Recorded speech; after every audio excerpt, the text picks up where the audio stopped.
Agora nós vamos conversar sobre um assunto muito interessante. Ele já está sentado aqui. Tudo bem? Tudo bem. Boa noite. Já vamos conversar sobre um assunto que para nós aqui, eu acho que todos nós temos que conhecer pelo menos, né, Francisco, a questão dos primeiros socorros. Eu não sei, no Brasil existe cursos de primeiros socorros? Existem muitos cursos de primeiros socorros. Há uma obrigatoriedade também na lei, né? As leis do Ministério do Trabalho, elas cobram que a NR7 faça esse tipo de treinamento. Certo. Mas isso para empresas ou para... São para empresas? As empresas, as entidades civis, as igrejas, escolas. Praticamente é muito importante que as pessoas saibam o que fazer na hora que se depara com uma situação de urgência ou de emergência. Hoje eu vou procurar passar para o seu telespectador algumas noções básicas de primeiros socorros. Tá. Deixa eu só fazer uma pergunta a respeito do sistema de saúde, até para que a gente entenda também. O nosso sistema de saúde, ele está capacitado para atender os primeiros socorros? Bom, aí nós vamos criar uma polêmica, né? É pergunta bomba, então? É uma pergunta bomba. Na minha opinião, Fábio, é assim, o socorro, ele começa pela abordagem inicial. Tá. Você está andando na rua, você está no lazer, você está no seu trabalho, de repente alguém tem um mal súbito, uma síncope, desmaiou. O que você vai fazer? Você vai ter que pedir auxílio às entidades, como o senhor falou, né? Sim. SAMU 192, Bombeiros 193, e aí essas viaturas vão chegar dentro de um tempo que poderia ser um pouco mais efetivo, tendo em vista a complexidade do trânsito, da deficiência de quartéis e de postos de ambulâncias, né? Isso dificulta um pouco o tempo de resposta. Porém, quando essa ambulância chega, estabiliza o paciente e vai levar para o hospital. Os hospitais estão sobrecarregados, né? Equipamentos um pouco aí sucateados. Vocês falaram um pouco sobre a corrupção que acaba ceifando, roubando esse dinheiro que deveria ser investido na saúde e acaba complicando um pouco mais. Mas as técnicas de primeiros socorros podem ser fundamentais para se manter a vida de uma pessoa. No caso de uma pessoa ter esse conhecimento dos primeiros socorros, qual que é a expectativa de sobrevida, por exemplo, num caso de acidente? Vale lembrar que nós temos apenas 4 minutos para iniciar a RCP, que seria a compressão cardíaca, né? Vulgarmente chamada de massagem, mas são as compressões cardíacas. A partir do 4º minuto que a pessoa fica privada, sem oxigênio, começamos a ter dano cerebral irreversível. E a cada minuto que se passa, temos 10% de chance mínima.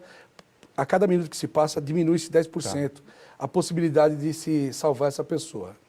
Bom, nós vamos ilustrar um pouco a nossa conversa.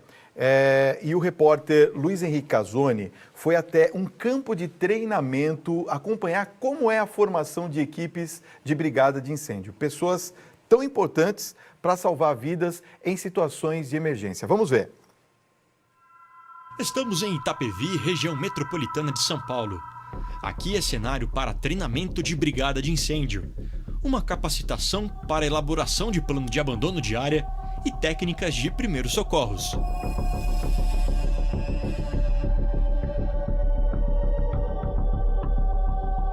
Olha, Fábio, acompanho aqui um dia de atividades no campo de treinamento de combate a incêndios.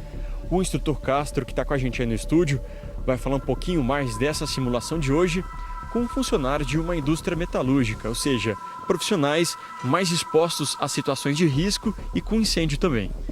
Isso, aqui eles estão treinando hoje como utilizar os extintores como pó químico, extintor de CO2, extintor de água, equipamentos que estão disponíveis no seu ambiente de trabalho. Tá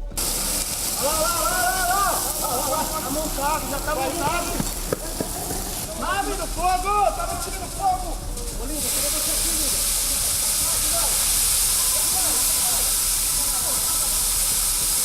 Esse tipo de treinamento capacita pessoas para situações de emergência, evitando prejuízos materiais e mortes. Esse de hoje, por exemplo, é relacionado à segurança do trabalho, com formação específica para a necessidade desses funcionários. Eles participaram de uma simulação que interessa a todo mundo. Nós vamos acompanhar agora como agir diante da seguinte situação: vazamento de gás em casa. Um grande mito é de que o botijão explode. Podemos notar que a válvula de segurança abriu e o botijão de gás não explodiu. O que a gente vai fazer agora? A gente vai derreter o sistema de segurança agora. Atingiu 78 graus, a gente vai fazer derreter o sistema de segurança desse botijão de gás.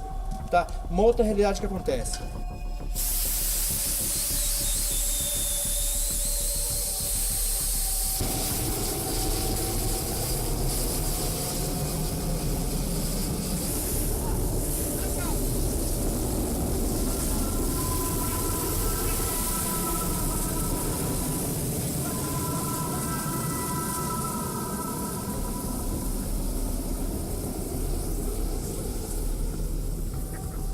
Agora, qual que é a importância desse tipo de treinamento?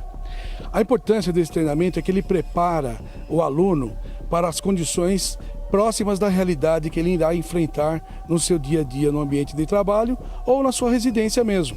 Um treinamento como esse deixa o aluno mais confiante para agir em caso de incêndios e fazer uso correto dos extintores e das mangueiras de combate ao fogo. A eficácia depende principalmente da ação no início do incêndio. Tô com o princípio de incêndio, aperta até o final, apagou o princípio de incêndio, para de acionar. Então aqui ó, CO2 e água. Alguma dúvida, senhores? Vamos! Vai!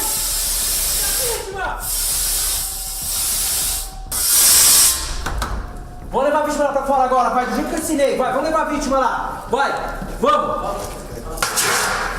Bora! A Brigada contra Incêndio é composta por pessoas leigas, mas que têm um bom espírito, um bom voluntariado. Elas querem ajudar. Para ajudar, tem que ter a técnica, tem que conhecer o que ele vai enfrentar, e é por isso que esse treinamento ele é muito salutar e bom.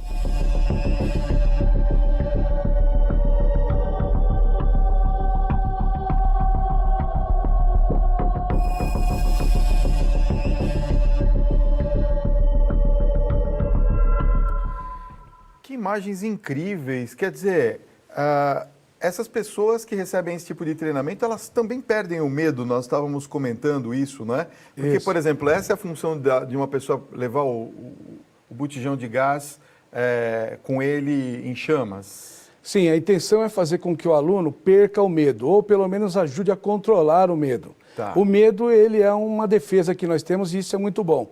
Quando a pessoa perde o medo, ela toma atitudes impensadas e acaba podendo se tornar mais uma vítima e causar mais acidentes. Digamos que a pessoa, ao transportar o botijão de gás, ele tropeça, pega fogo na cortina, acelera o processo de ignição da casa dele ou do ambiente de trabalho. Portanto, a regra fundamental é manter sempre a calma. Em primeiros socorros, na vida em geral, a calma, o raciocínio é o fundamental para que a gente possa ou socorrer uma pessoa ou apagar um princípio de incêndio. Deixa eu fazer uma pergunta, eu sei que já foi respondida, acho que incansavelmente, mas como nós falamos para o Brasil inteiro e todos nós temos um botijão de gás em casa, né? A pergunta clássica é a seguinte: o botijão explode ou não? Vamos quebrar esse paradigma, Fábio. O botijão de gás, ele não explode. O que explode é o ambiente, a residência da pessoa. Por isso que é recomendável, quem tem o botijão de gás dentro de casa, fazer um investimento, fazer uma obra e fazer com que esse botijão fique para fora de casa. O botijão de gás ele tem dois problemas.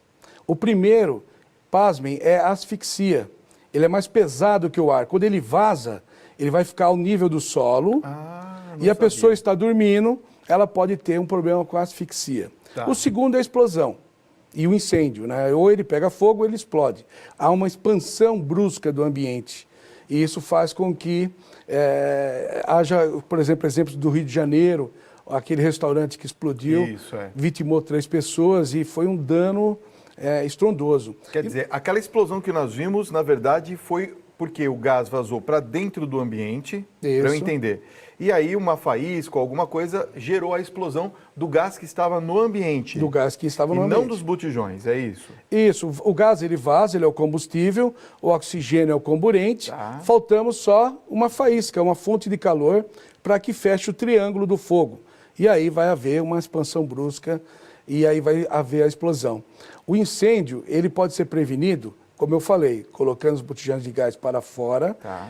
em ambiente ventilado. Não adianta você colocar para fora e colocar debaixo da escada no ambiente confinado. é. Tem que ficar num ambiente ventilado para que, se houver um vazamento, esse gás se dissipe e a combinação de oxigênio e combustível não se torne uma mistura explosiva. Então, por exemplo, eu não posso pôr aquelas portinhas para esconder, então, o bujão. Seria legal que não tivesse nem a portinha. Nem a portinha. A gente brinca, até amarra o pitbull lá no botijão de gás, mas não coloca a portinha. Por quê? Se vazar, vai ficar confinado, tem o oxigênio, pode explodir. Por quê? Nós também temos energia elétrica, né? Nós temos aí sim. a eletricidade estática e nós podemos provocar essa faísca. Sim. O ato de você chegar à sua residência, sentir aquele odor característico do gás, aquilo é um gás que foi adicionado ao butano e ao cheiro, propano, né? o cheiro. O cheiro. Na verdade, o butano e o propano, ele não tem odor nenhum. Então, como é perigoso esse gás, nós temos que adicionar o mercaptan para que a gente saiba que o vazamento está ocorrendo. Entendi. E aí, o que você vai fazer? Não acenda a luz. Quando você aperta o disjuntor, o interruptor, você vai fazer uma faísquinha e é o que precisa para poder fechar o triângulo e a sua casa ir pelos ares, né? Tá certo. Porém, o botijão de gás, a gente afirma, e como vocês viram na belíssima matéria, né, feita pelo repórter, que nós mostramos ali que o botijão de gás ele tem uma válvula de segurança, que quando ele está envolto pelas chamas, chegando a 78 graus Celsius mais ou menos, ele vai derreter aquele estanho e aquela válvula de segurança, com todo o conteúdo que está dentro, vai ser solto para o meio ambiente, fazendo com que ele não sofra pressão interna, né? Entendi. Olha, nós temos daqui a pouquinho o Jorge, mostra o Jorge para mim ali, ó. O Jorge é enfermeiro, ele está aqui nos aguardando. Daqui a pouquinho nós vamos ter uma demonstração aqui de uma situação de primeiros socorros. Já já nós vamos conversar com você, tá bom, Jorge? Fica aí, aguarda. Você também, Francisco Castro, me aguarde um minutinho que eu tenho um recadinho rapidinho, tá bom? Vamos continuar aqui? Olha, eu já vou ficar aqui em pé, porque deixa eu cumprimentar você, tudo bem, Jorge? Seja bem-vindo aqui, viu? Seja bem-vindo ao nosso programa. Qual que vai ser, deixa eu ficar aqui desse lado aqui. Francisco, Pois não. Qual vai ser a demonstração que nós vamos fazer para quem está nos acompanhando agora? Bom, vamos mostrar para o telespectador uma oportunidade de atender um bebê engasgado. Tá. É uma coisa comum que acontece no dia a dia das residências. Ok. Os pais novos, mães novas, até mesmo mais experientes, têm esse problema. Então, nós trouxemos hoje aqui o enfermeiro Jorge e com o manequim, né? O manequim está ali. Nós vamos mostrar para vocês como que deve ser feito esse tipo de ajuda, esse tipo de auxílio. Ok. Os primeiros socorros são as primeiras atitudes tomadas dentro do ambiente hospitalar ou fora do ambiente hospitalar. E a ideia é que qualquer pessoa assuma essa vontade de querer ajudar o próximo. Isso está em tudo que é religião, Claro. ajudar o próximo. E como ajudar o próximo? Você tem que manter a calma, a tranquilidade, procurar avaliar a cena sempre e procurar atuar de uma forma que seja eficaz. Por isso, nós vamos mostrar aqui. O Jorge está lá com o manequim, ok? Por favor, Jorge. Vamos lá. A criança não chora, você percebe na cara dela chorosa, mas não chora. Tá. Você vai fazer esse movimento na cabecinha do bebê, colocar sobre o seu braço, prender embaixo do braço, Ok. apoiar na perna e dar 5 tapinhas entre as escápulas. 1, 2, 3, 4, 5. Ok. Você pode girar e vai fazer 5 compressões, um dedo abaixo da linha do mamilo. Certo. 1, 2, 3, 4, 5. Gira. 1, 2, 3, 4, 5. Gira. 1, 2, 3, 4, 5. Ok. Vai fazer esse movimento até chegar o resgate, que você pediu apoio logo que começou a fazer as manobras. Ou ele ficar flácido, ele ficar mole. Tá. Que aí você vai iniciar a ressuscitação cardiopulmonar na criança. Entendi. Agora, no caso do adulto, nós temos algo similar? Qual que vai ser a demonstração aqui do adulto? Nós vamos fazer dois tipos de abordagem. Tá. Existem dois tipos de abordagem. Abordagem para o leigo, aquela pessoa que não sabe nada sobre primeiros socorros e quer ajudar essa pessoa. O que você vai fazer? Vai avaliar a cena. Se a cena estiver segura, você vai se aproximar. Eu não terei valor nenhum se eu mesmo me tornar mais uma vítima. Tá. Por exemplo, a pessoa tomou uma descarga elétrica em casa, está eletrocutada, ela está energizada. Se eu tocar nela, eu vou virar um novo circuito e eu vou me tornar mais uma vítima. A energia elétrica, ela pode fazer com que o seu coração pare os movimentos cardíacos, os batimentos cardíacos. Tá. O nosso coração ele funciona por impulsos elétricos. Então, o que nós vamos fazer? Abordar a cena, a pessoa vai se aproximar, vai tocar no ombro por 3 vezes, chamando. Ei, senhor, você está bem? Ei, senhora, eu posso te ajudar? Ei, senhor, fala comigo. Não precisa de outro tipo de situação. Se você chamou, a pessoa não responde, peça ajuda, 193, 192, e comprima rápido e forte na linha dos mamilos, no meio do peito, afundando 5 centímetros no mínimo e no máximo 6 centímetros. Ok. Isso é preconizado na nova mudança do protocolo de 2015 da American Heart Association. Tá. Então o Jorge pode fazer para a gente e depois nós faremos com o desfibrilador. Tá aqui eu trouxe Esse é o desfibrilador. Tá. Ok. Locais de reunião pública, né? Como igrejas. Por favor, Jorge. Pode ir, Jorge. Já vai demonstrando enquanto a gente vai conversando, assim as pessoas vão acompanhando a gente em casa. O local está seguro. Tem sempre que estar deitado no chão, é isso? Sim, sempre em superfície rígida. Ok. Não pode estar em cima de cama, não pode estar em local macio, igual sofá. Sempre tem que, se estiver passando mal, colocar ao chão. Tá. Vou sempre ajoelhar, prestando atenção numa distância segura do paciente e com o joelho na altura do ombro. Vou chamar. Ei, senhor! Ei, senhor! Ei, senhor! Ele não responde, não respira. Senhor, por favor, ligue 192 ou 193 e me traz um DEA, por favor. E vou iniciar as compressões. Ele vai fazer isso por 2 minutos. Tá. É assim ininterruptamente. Ininterruptamente por 2 minutos. Entendeu, Fábio? Que é o tempo que o desfibrilador, na hora que ele chega, ele vai fazer uma contagem regressiva e qualquer leigo que tenha um mínimo de conhecimento vai poder utilizar esse desfibrilador. Tá. Você estava falando em estádio de futebol, do Palmeiras e tudo mais, né? Todo estádio de futebol tem que ter um desfibrilador e pessoal treinado para poder usar. Nós estamos com um tempo curto, eu queria que o senhor demonstrasse então com o desfibrilador, então, por chegou favor. o desfibrilador.